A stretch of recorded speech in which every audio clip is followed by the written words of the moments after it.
এইবার আমাদের গন্তব্য ছিল ডুয়ার্স, লাভা হয়ে ঋষভ।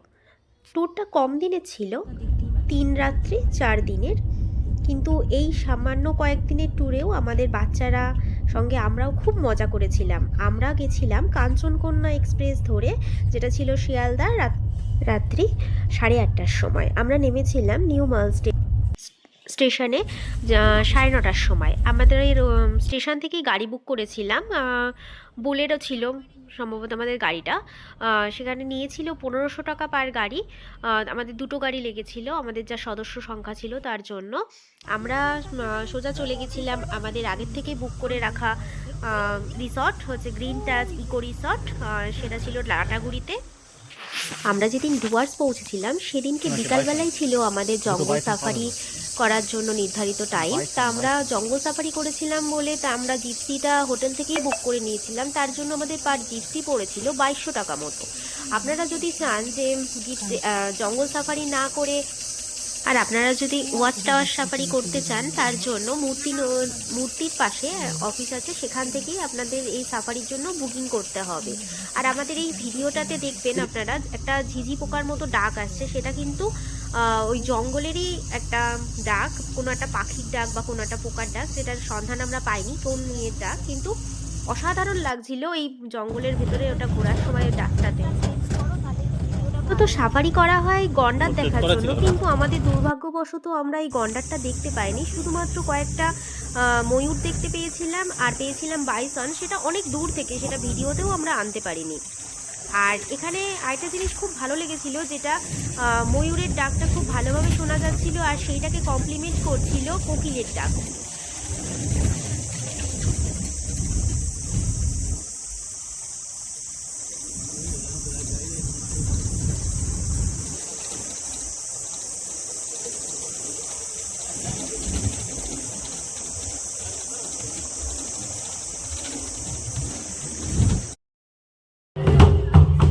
এরপর সন্ধ্যাবেলা চলে গেছিলাম আমরা আদিবাসী নৃত্য দেখতে, যেখানে যেখানে আমরা ওদের সাথে একটু নাচের তালে পা দোলাচ্ছিলাম। এই আদিবাসী নাচ দেখার এগুলোও কিন্তু সাফারির মধ্যেই ইনক্লুডেড আছে।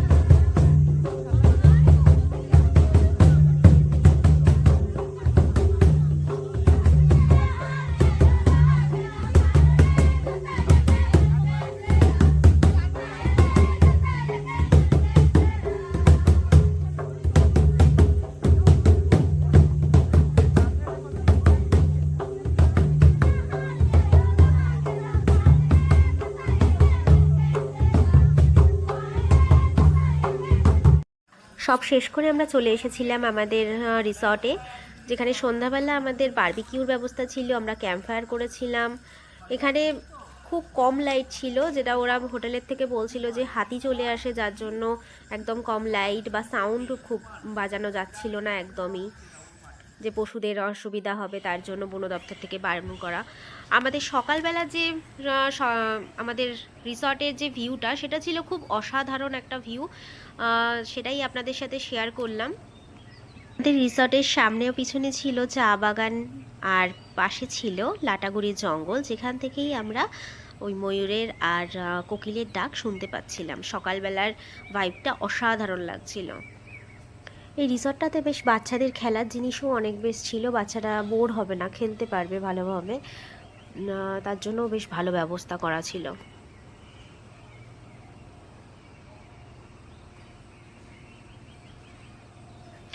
এই রিসর্টে আমাদের রুম নিয়েছিল ভাড়া 2000 টাকা, আর এদের রেস্টুরেন্ট ছিল, আপনারা চাইলে এখান থেকেও খেয়ে নিতে পারেন, ভালো রান্নাবান্না বেশ ভালোই। আর আমরা এরপর ব্রেকফাস্ট করে বেরিয়ে গেছিলাম লাভা হয়ে ঋষভের উদ্দেশ্যে। আমাদের গাড়ি বুক করা ছিল, আমাদের গাড়ি নিয়েছিল 3500 টাকা মতো।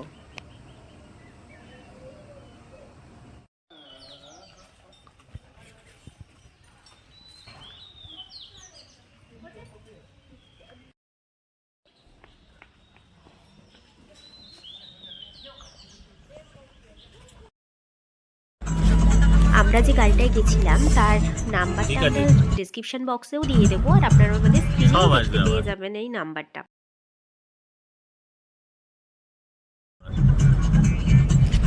গাড়ি ছুটে চলেছিল, আর রাস্তার ধারে প্রচুর চা বাগান ছিল পুরো রাস্তা ধরে, আর আমরা মাঝে মাঝেই চা বাগানে নামছিলাম, গিয়ে একটু ফটো টটো তুলছিলাম। এখানে বিভিন্ন পয়েন্টগুলো রয়েছে যেগুলো আপনারা রাস্তার মানে গাড়ি দাঁড় করিয়ে ড্রাইভাররাই আপনাদের দেখাবে।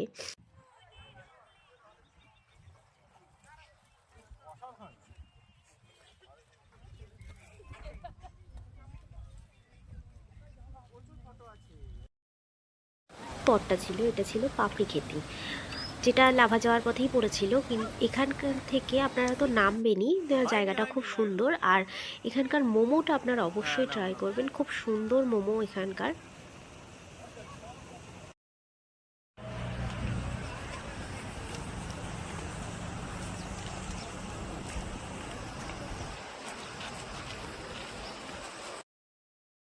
লাভা ঢোকার সাথে সাথেই আমরা দেখতে পেলাম যে ওয়েদার পুরো চেঞ্জ, পুরো মেঘের রাজ্যে মনে হচ্ছে চলে এসেছি, মেঘ নিজের গায়ে লাগছে, গাড়ির সাথে সাথেই যেন মেঘের ভেতর দিয়ে ছুটে চলেছি। অসাধারণ একটা অভিজ্ঞতা হয়েছিল। রাস্তা যাচ্ছি, কোনো সময় মেঘে পুরো ঢাকা, সামনে কিছুই দেখা যাচ্ছে না, আবার কিছুক্ষণ বাদে পুরো পরিষ্কার আকাশ, যেন আলো আধারের খেলা চলছিল।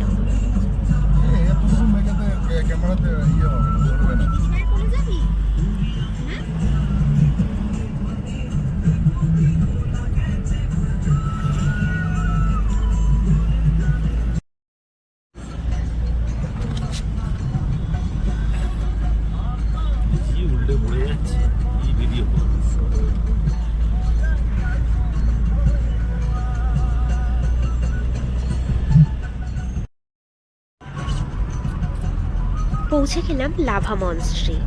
লাভা মনস্ট্রির চারিপাশটায় ছিল পাইন ফরেস্টে ঘেরা, আর এইখানে ছিল অতিরিক্ত ঠান্ডা। ওফ, মনে হচ্ছে প্রথমে তো বুঝতেই পারিনি যে এত ঠান্ডা লাগছিল। তারপরে লাভা মনস্ট্রির ভিতরে গিয়ে যখন এখানকার মেঝেতে পা দিলাম, তখন প্রচণ্ড ঠান্ডা লাগছিল, আর এখানে বেশ হাওয়াটাও বইছিল।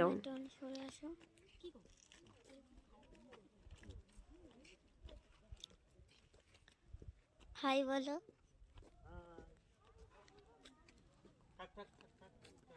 মাম্মা একটু হাই বলো।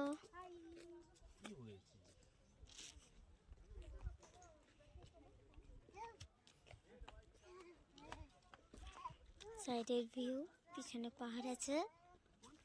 আমরা এখন ছোট্ট ছোট্ট এখানে হ্যাঁ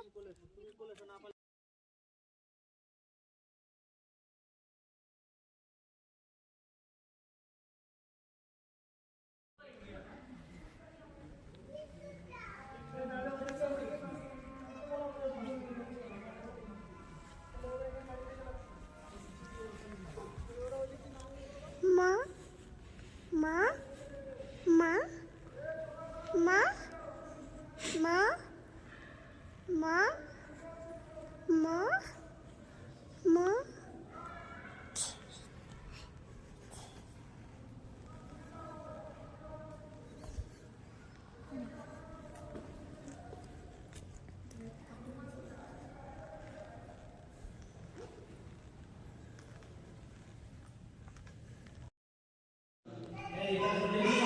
একটু শান্তির খোঁজে আমরা লাভাতে বুদ্ধ মনস্ট্রি।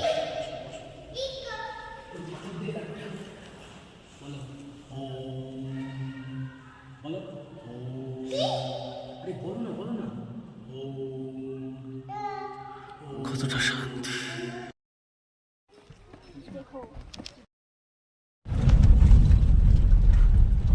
এরপর আবার গাড়ি চলতে শুরু করলো পাইন ফরেস্টের ভেতর দিয়ে ঋষভের উদ্দেশ্যে। যত উঠছি ততই মনে হচ্ছে পাইন ফরেস্টের গাছগুলোর মাথায় গিয়ে পৌঁছচ্ছি। ড্রাইভার আমাদের দেখালো একদম লাস্ট পাইন ফরেস্টের মাথায় গিয়ে আমরা নামবো ঋষভে। রিসর্ট ছিল রোজডেলিন, যেটা আমরা আগের থেকেই বুক করে রেখে গেছিলাম। এখানে ফুডিং লজিং মিলিয়ে পার হেড আমাদের ছিল 1750 টাকা করে। আকাশ পুরো ক্লাউডি, কিছুই দেখতে পাচ্ছি না, মনে হচ্ছে নিজের বাড়ির ছাদে দাঁড়িয়ে আছি। এতটা উপরে দাঁড়িয়েও কিছুই দেখা যাচ্ছে না, শুধু মেঘেদের খেলা। গায়ে সব মেঘ লাগছে একটু একটু করে। চলো, এটাও ভালো লাগছে।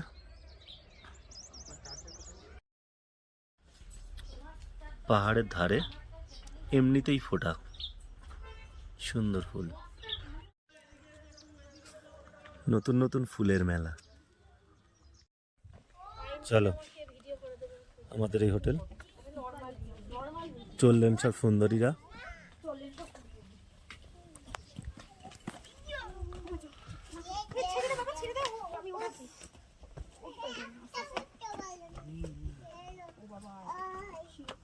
আমি বলছি তো আমাকে দাও।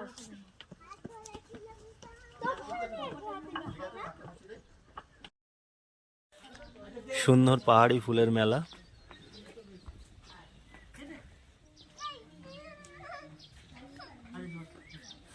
দেখতে অসাধারণ লাগছে।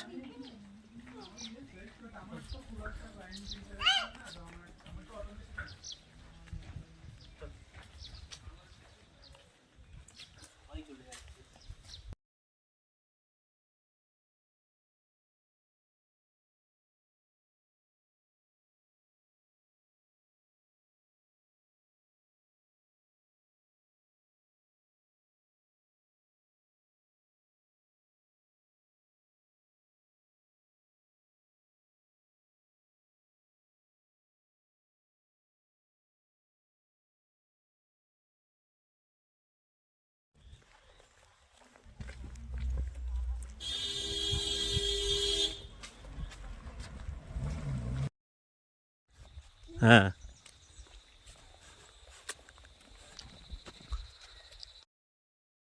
এটা ফটো তুলে নাও তো, তোমার একটা পাইন বোর্ডে একটা ফটো নিই। আমরা পাইন ফরেস্টে কি হয়েছে? এসে পৌঁছলাম।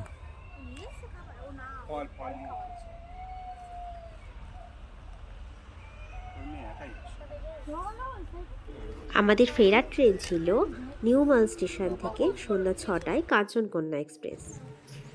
ছোট ছোট সুন্দর পাহাড়ি ফুল, অসাধারণ।